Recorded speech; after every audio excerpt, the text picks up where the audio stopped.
fáilte go Chluain Dolcáin, tá an Gaeilge beo sa ceantar seo. Tá an Gaeilge ag dul ó neart go neart an seo Chluain Dolcáin. Tá mar é nach raibh méid sin Gaeilge le clós agus mise ag teachta níos an seo insa na dúthe seo. Ní bheachan teomantas cén agam sa don Gaeilge. Nu ein Gaeilge gom nar tháinig mé go dtí Aras Chronain. Is sé dúchreide má hanga úsáid ag na Cluiche Olimpice sa Tokyo.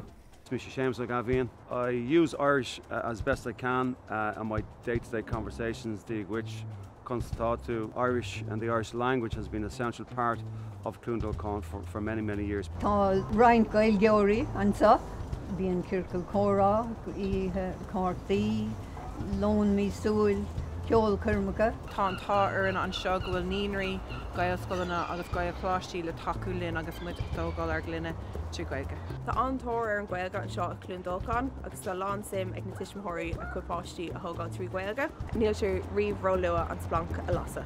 Tá cláiste Cillian ar an bhótanis le 10 bliana nuas. Tá anna cuid scoláirí agan an seo cláiste Cillian thart ar Carricades.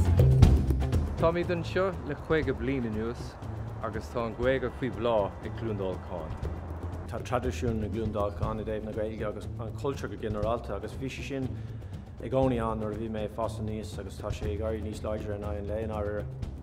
Is thosaigh mé ag feall an Gaeilge san Aras Chronain cúpla bliain ó shin, agus inis is ifigh Gaeilge mé sa club.